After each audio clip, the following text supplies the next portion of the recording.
एक गांव में रमेश, उसकी पत्नी राधा और इकलौती बेटी पूजा के साथ रहता था। वे बहुत गरीब थे। रमेश दिन भर मजदूरी करता था, जिससे उनके घर का खर्च चलता था। जब भी कोई त्योहार आता था, उससे पहले ही राधा उसमें उपयोग होने वाली वस्तुएं बनाकर उन्हें बेचती थी, जैसे दिवाली में दिया, होली में रंग और रक्षाबंधन पर राखियां। त्योहार आने पर रमेश मजदूरी छोड़कर राधा के साथ मिलकर सामान तैयार कराकर बेचता था। रक्षाबंधन का त्योहार नजदीक आ रहा था। रमेश बोला, राधा, रक्षाबंधन का त्योहार नजदीक आ रहा है। मैं बाजार जाकर शाहूकार से उधार सामान लेकर आता हूँ, फिर मिलकर राखियाँ तैयार करेंगे। जब राखियाँ बिक जाएंगी तब शाहूकार का पैसा लौटा देंगे। इतना कहकर रमेश बाजार चला गया।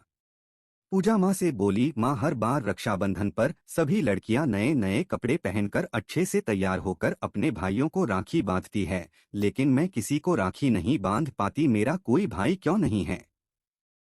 हम गरीब हैं, इसीलिए गांव में भी कोई मुझसे राखी नहीं बंधवाता है। उसके प्रश्न का जवाब राधा के पास नहीं था।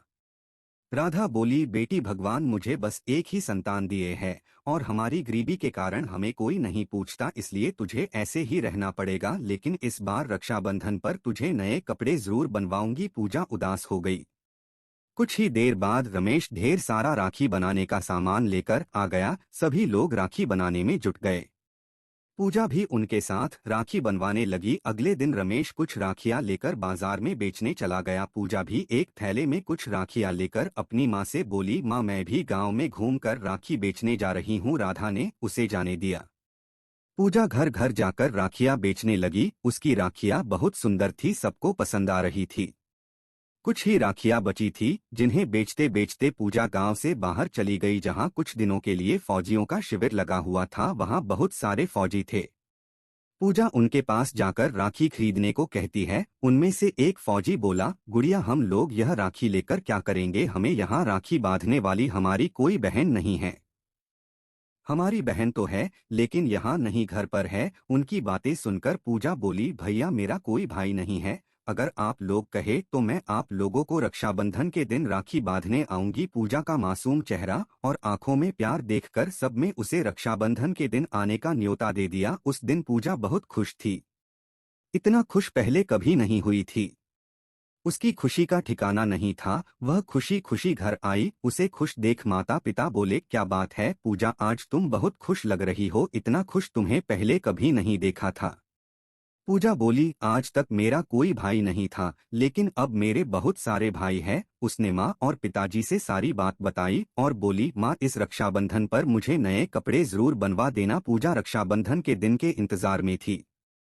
आखिरकार वह दिन आ ही गया, जिस दिन का पूजा को बेसब्री से इंतजार था। वह सुबह सबसे पहले उठकर नहा धोकर नए कपड़े पहनकर तैयार हो गई और राखी बांधने की तैयारियां करने लगी। उसने खूब सुंदर सी थाली सजाकर, तिलक लगाने के लिए चंदन, आरती करने के लिए दीपक, अपने भाइयों का मुंह मीठा कराने के लिए लड्डू और हाथ में बांधने के लिए अपने हाथ से बनाई हुई सुंदर सुंदर राखियां लेकर फौजी भाइयों के शिविर की तरफ चल दी। शिविर में पहुंचकर देखी तो वहां कोई भी नहीं था। पूरा शिविर खाली था। वह बहुत दुखी हुई और मन ही मन सोची, इस साल फिर मेरा सपना अधूरा रह जाएगा। फौजी भाइयों ने मुझसे झूठ कहा था कि वे उसका इंतजार करेंगे, यहाँ तो कोई नहीं है। पास ही बरगद के पेड़ के नीचे बैठकर रोने लगी। उसकी आंखें बंद थी। बहुत देर आंखें बंद कर वह खुद को अभागा समझ रही थी। उसने मान लिया कि दुनिया में उससे अभागा कोई नहीं है। वह वहां से अपने घर जाने के लिए अपनी आंख खोली। सामने जो था उसे देख पहले उसे विश्वास ही नहीं हुआ कि यह सच है। सामने सारे फौजी भाई खड़े थे। उसकी आंख खुलते ही सभी हंसने लगे और बोले, तुम्हें आते हुए हमने पहले ही देख लिया था, इसलिए हम सब तुम्हें परेशान करने के लिए छुप गए थे। हमें माफ कर दो। पूजा की आंखें चमक उठी थी।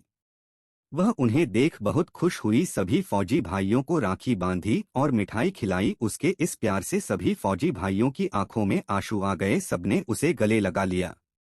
सभी लोग उसके लिए कुछ न कुछ उपहार लाए थे, जिन्हें पाकर पूजा बहुत खुश हुई। इस तरह गरीब पूजा को ढेर सारे भाई मिल गए और उन फौजियों को प्यारी सी